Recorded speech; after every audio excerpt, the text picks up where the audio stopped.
My name is Rebecca Anderson, and for the last 8 years, I've been living two completely separate lives. In one life, I'm the disappointment daughter. The one who wasted her economics degree on a boring government job. The one who drives a 10-year-old Honda Civic and lives in a modest apartment in Arlington, Virginia. The one my parents mention with apologetic sighs at family gatherings. In my other life, the one my family knows nothing about, I'm a senior partner at Meridian Capital Management, one of the most exclusive investment firms in Washington, D.C. I manage a portfolio worth $847 million. My personal net worth is somewhere north of $23 million. And for the past 8 years, I've been quietly, systematically funding my family's entire lifestyle. It started small. When I was 24, fresh out of Georgetown with my master's in financial economics, I landed my first real position at Meridian. My starting salary was $180,000. More money than I'd ever imagined making. Meanwhile, my parents were struggling. Dad's construction business had taken a hit during the recession, and Mom's interior design company was barely breaking even. So I helped. Anonymously at first. A wire transfer here, a payment there. Their mortgage was $3,200 a month, and I started covering it through an LLC I'd set up. When their car broke down, I arranged for a dealer promotion that covered most of the replacement cost.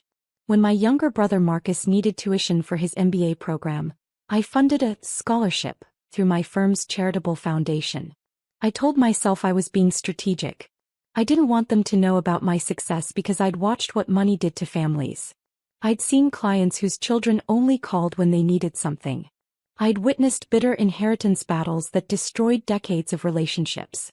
I wanted my family to love me, not for what I could provide.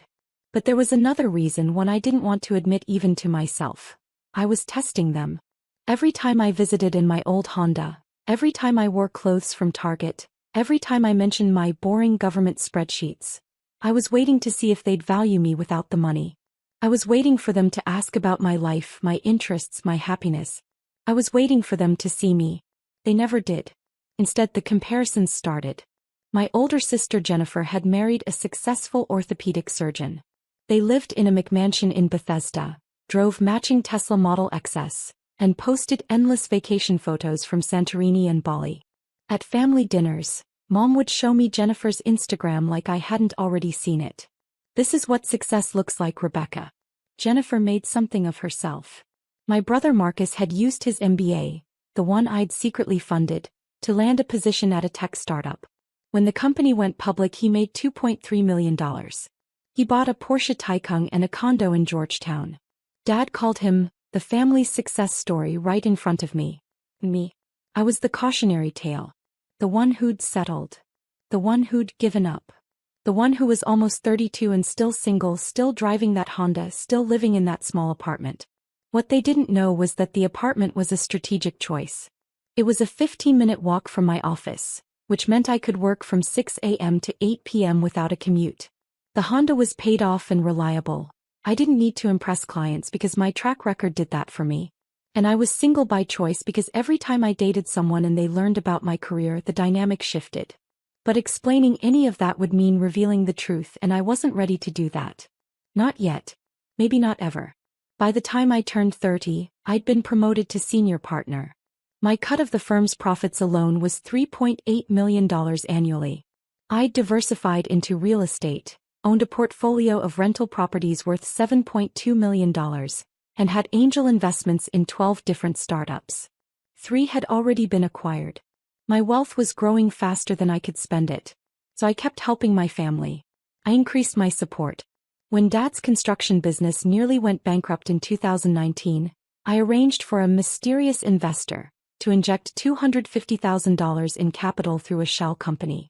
When Mom wanted to expand her interior design business, I funded the entire renovation of her new showroom, $180,000, through an anonymous donor who believed in supporting women-owned businesses. I paid their property taxes. I covered their homeowners' insurance. When their roof needed replacing, I arranged for a warranty coverage that didn't actually exist. I paid for family vacations disguised as contest winnings that Mom was always miraculously selected for. Over 8 years, I calculated that I'd transferred $847,000 to my family. Almost $1 million. And they had no idea. Instead, they criticized me. At Thanksgiving, Mom would sigh and say, "I wish you'd been more ambitious like your siblings." At Christmas, Dad would ask when I was going to get a real career with real money. At Easter, Jennifer would offer to help me with my resume, so I could finally move up. Marcus was the worst. He'd made his millions and suddenly became a finance expert. He'd lecture me about investment strategies I'd literally written white papers on. He'd explain compound interest to me like I hadn't built my entire career on understanding it better than 99.9% of the population. He'd recommend books written by authors whose portfolios I managed. And I'd smile politely and say, "That's interesting, Marcus. I'll look into that." By 2022, something had shifted in me. I was 31 and I'd spent nearly a decade hiding my success, funding my family's lifestyle and accepting their judgment. I'd been patient. I'd been generous. I'd been invisible. And I was tired. I started documenting everything. Every wire transfer, every payment, every anonymous donation. I compiled spreadsheets. Ironic, given that's what my family thought I did all day anyway. I organized 8 years of financial records into a comprehensive portfolio that told the complete story of my support. I also hired a forensic accountant. His name was Richard Chin and he was one of the best in the business. I'd referred clients to him dozens of times and now I retained him for myself. "I need a complete audit of my family's finances," I told him. "Every account, every credit card, every loan. I want to know where every dollar came from and where it went." "Are you concerned about fraud?" Richard asked carefully. "I'm concerned about the truth," I replied. It took Richard 6 weeks. What he found made my blood run cold. My parents had opened 4 credit cards in my name. My name, my social security number, my forged signature. Total balance, $127,000. They'd been making minimum payments using money I was sending them, creating a perfect circle of theft. Marcus had taken out a $142,000 business loan in my name, using my credit score, which was perfect 847, to secure favorable terms. The business had failed and the loan was in default. Collection agencies were calling a number I didn't recognize, which I later learned was a phone my parents had set up in my name.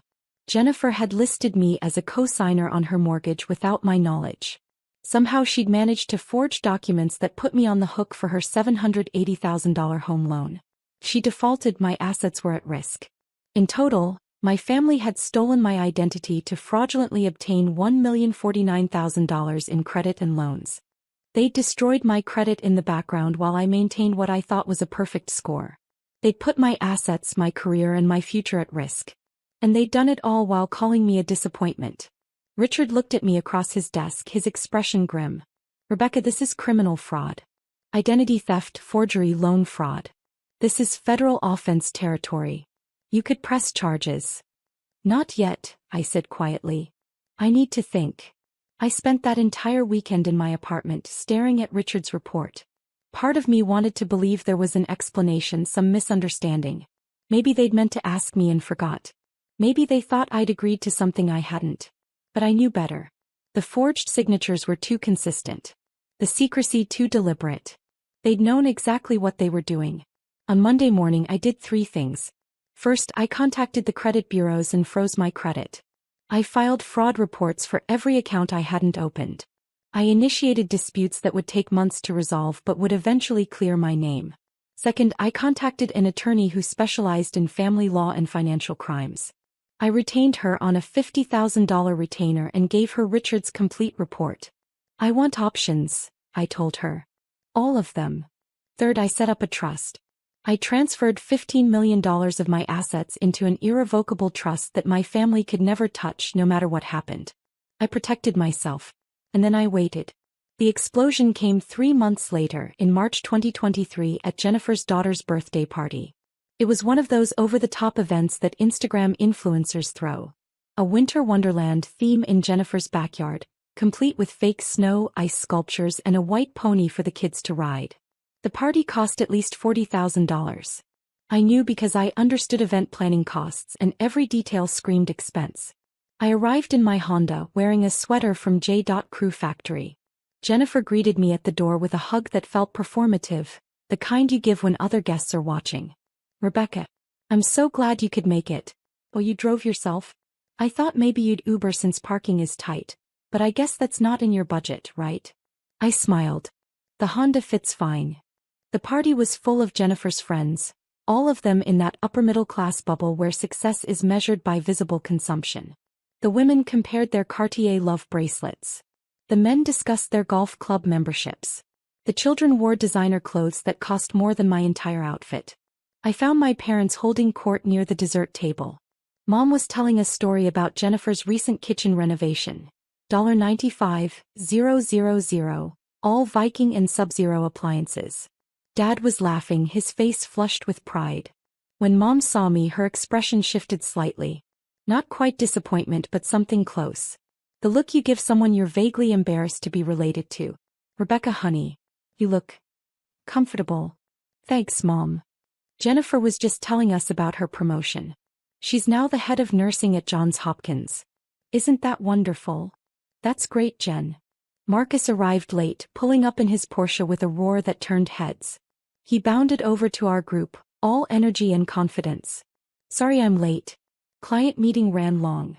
You know how it is when you're closing a major deal. He didn't know how it was. I closed deals worth more than his annual salary every single week. But I nodded politely. The afternoon progressed. I watched my family in their element, surrounded by the wealth and success they'd built. Much of it unknowingly on the foundation I'd provided. I watched them network, name drop, and perform their prosperity. And I felt nothing. That evening, I was helping clean up in the kitchen when I overheard my parents talking in the dining room. They didn't know I was there. I worry about Rebecca, Mom said. She's 31 now and she hasn't achieved anything. No husband, no house, no career prospects. She made her choices, Dad replied. We offered to connect her with people, but she insisted on that government job. Some people just don't have ambition. And she never helps the family financially. Jennifer and Marcus contribute to family events, but Rebecca just shows up empty-handed. My hands stopped moving. I stood frozen, holding a stack of plates, listening to my mother describe me as someone who never helps financially. I had given them $847,000. I had paid their mortgage for 8 years. I had saved Dad's business. I had funded Mom's expansion. And they thought I never helped. I set the plates down carefully, very carefully, because I didn't trust myself not to throw them. I walked out of the house without saying goodbye. I sat in my Honda in Jennifer's driveway for 20 minutes, my hands shaking on the steering wheel. This was the moment I'd been avoiding for 8 years. The moment when I had to decide. Do I keep hiding? Do I keep funding their lifestyle while they judge mine? Do I keep being invisible? Or do I step into the light? I drove home and spent the entire night reviewing Richard's forensic report, my attorney's analysis, and my own financial records. I compiled everything into a comprehensive document that told the complete story. My secret success, my years of support, and their financial fraud.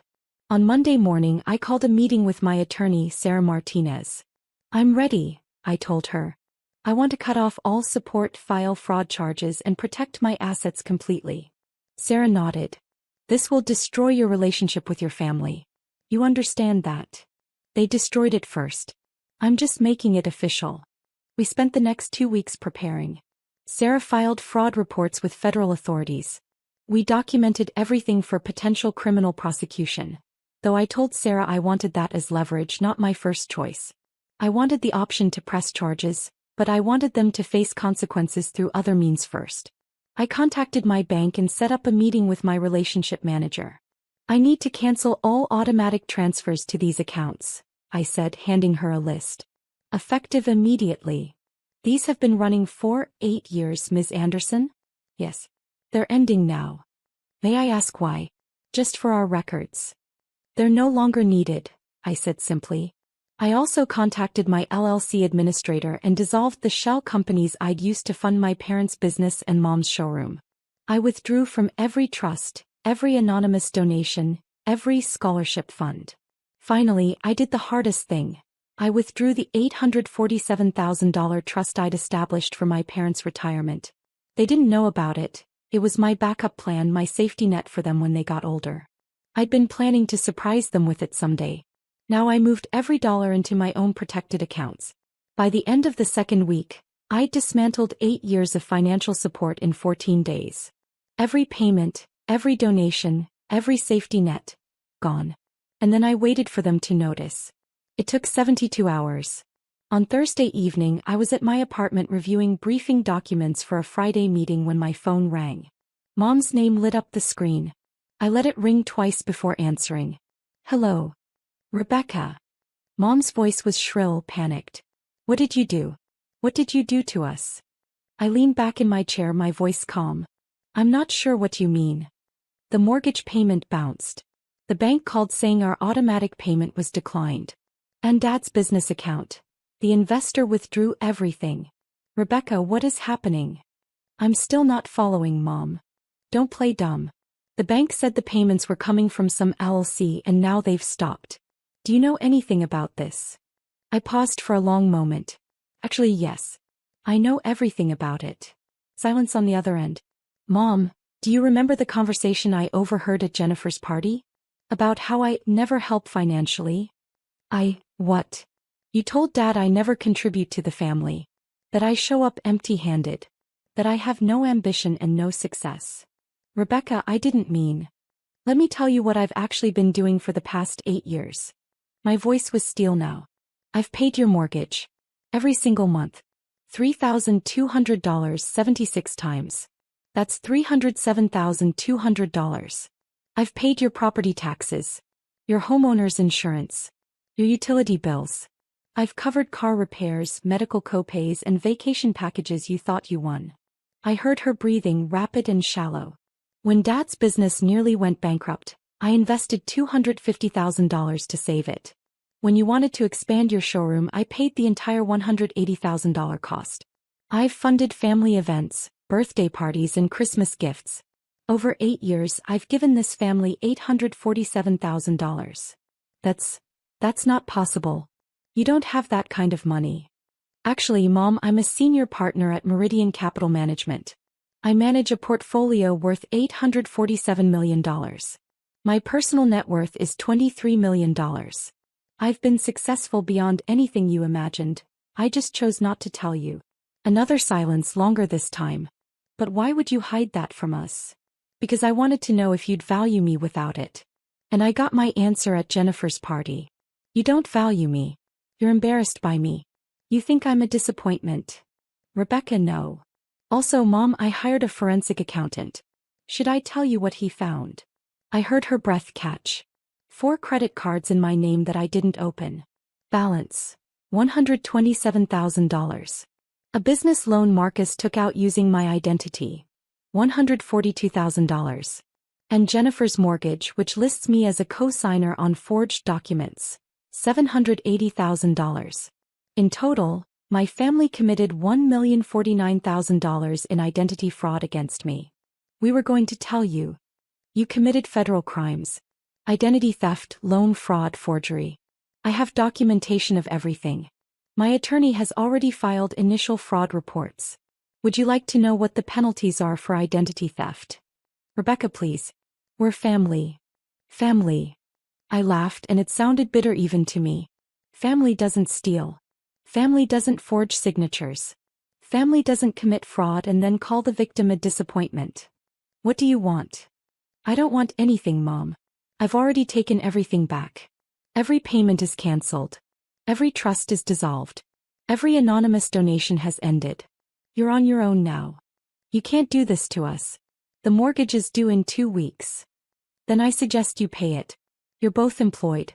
You have income. Figure it out the way everyone else does. But we can't afford. You could afford it before I started helping. You can afford it again now. Rebecca, please. Let's talk about this. Come to dinner this weekend and we'll... No. What? I said no, Mom. I'm done. Done hiding, done helping, and done being your disappointment daughter while secretly funding your lifestyle. Your father needs to talk to you. Put him on. There was fumbling, muffled conversation. Then Dad's voice, tight with anger. Rebecca, your mother is very upset. I don't know what you think you're doing, but this is unacceptable. What's unacceptable, Dad, is that you committed identity theft. What's unacceptable is that you called me unambitious while I was paying your bills. What's unacceptable is that you let me be the family scapegoat when I was the one holding everything together. We didn't ask for your help. You didn't ask, you just took. Literally. You opened credit cards in my name. You forged my signature.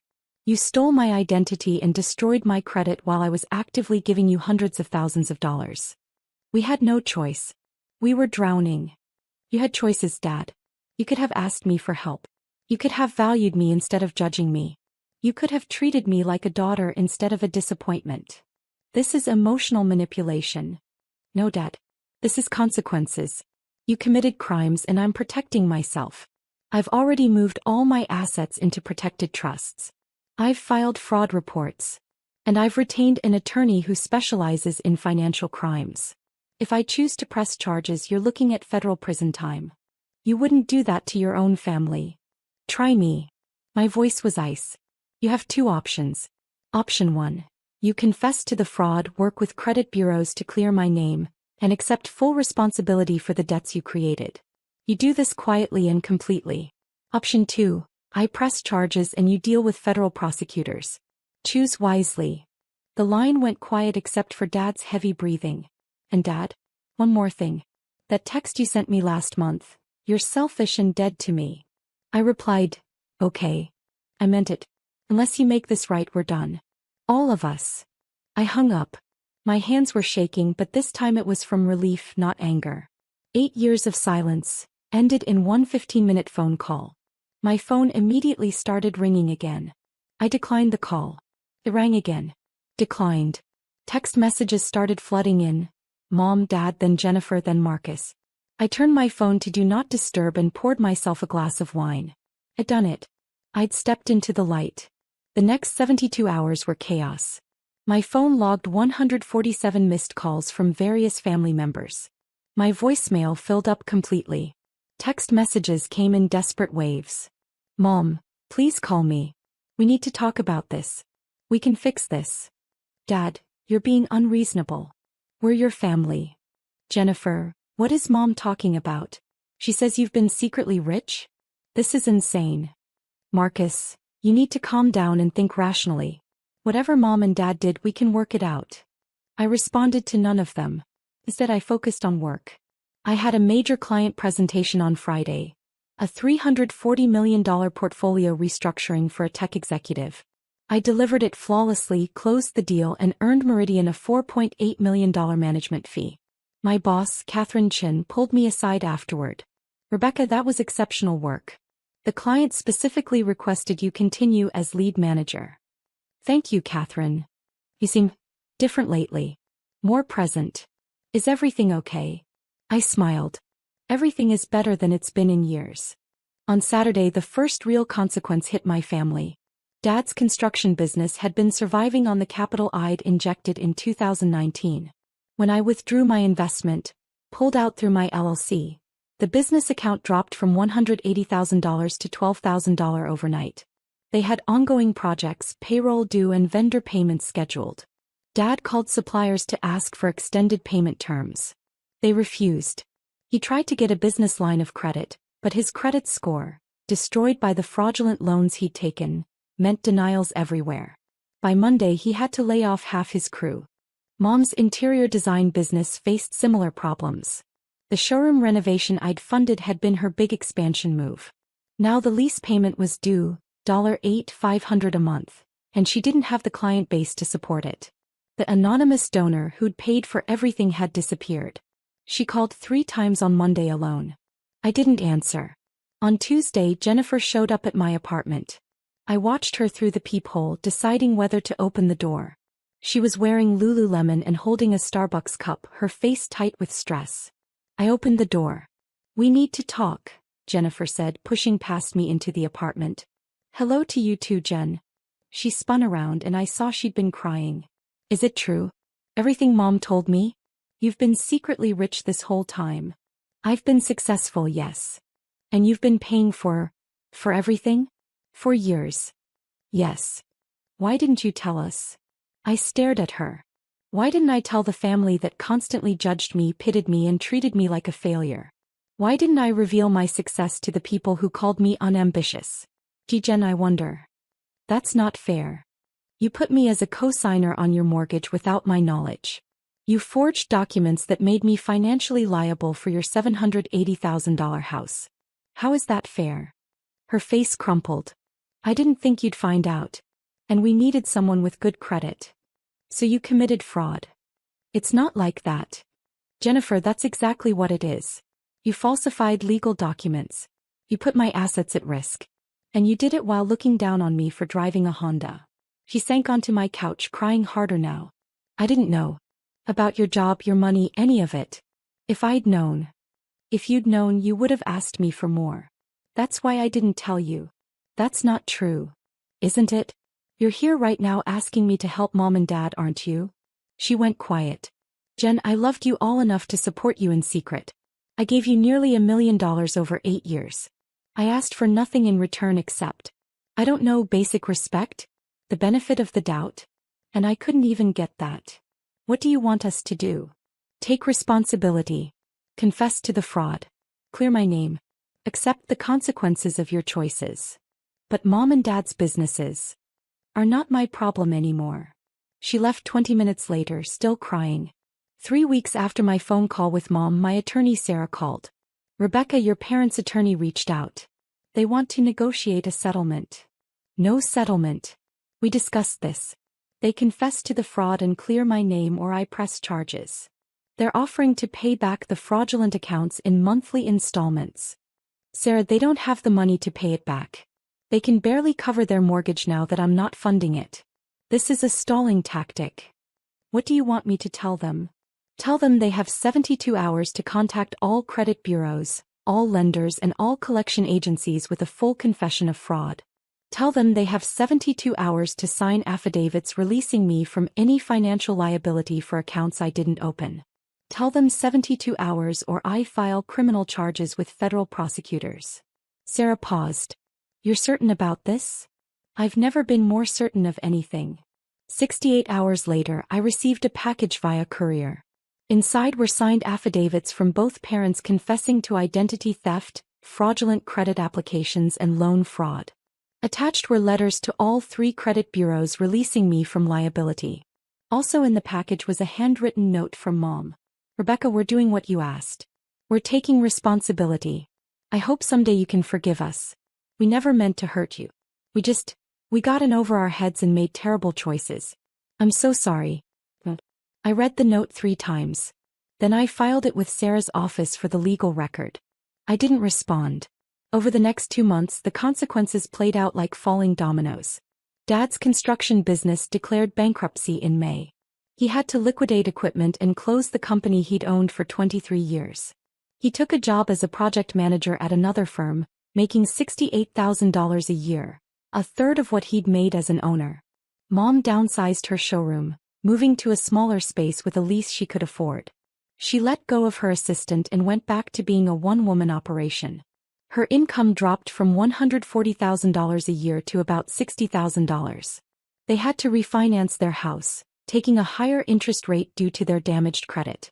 Their monthly payment went from $3,200 to $4,100.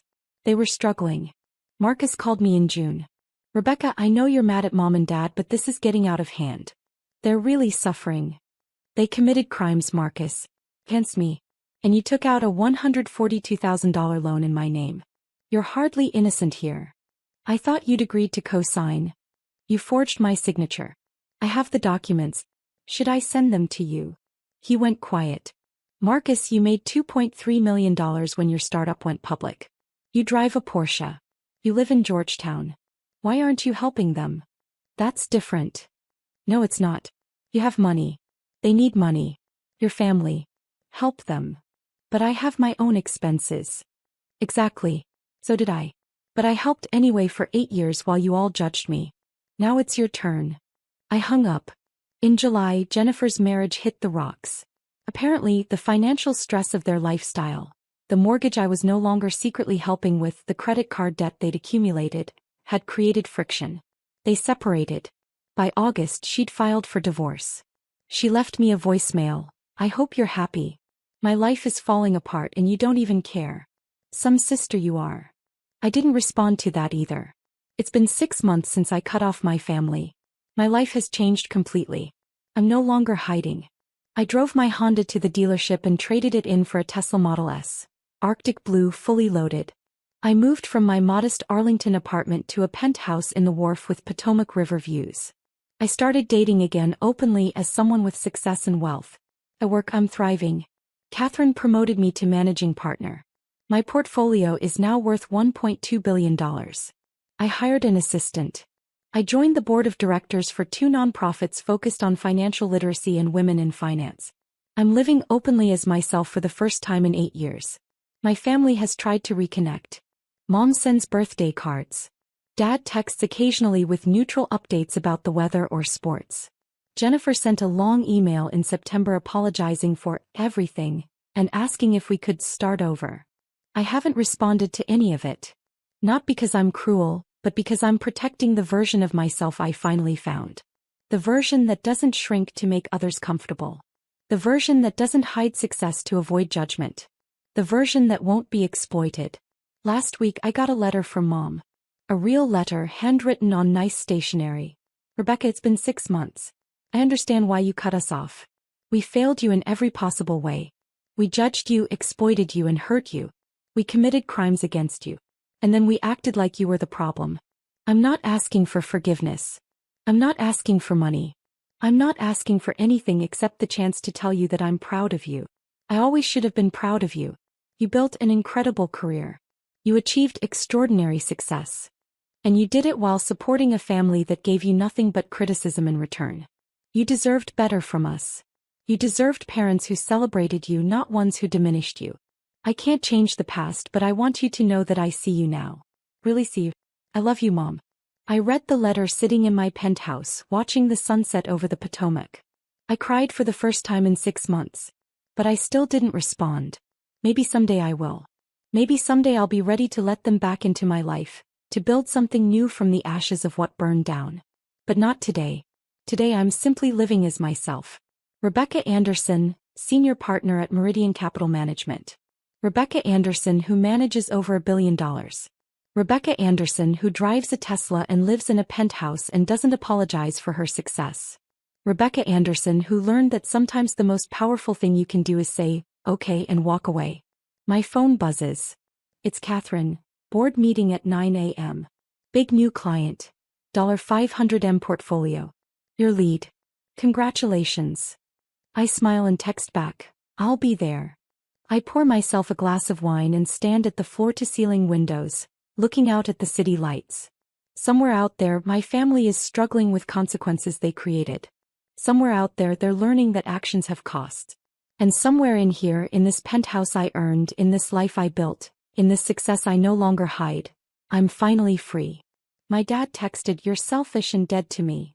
I replied, "Okay." And I've never been more at peace.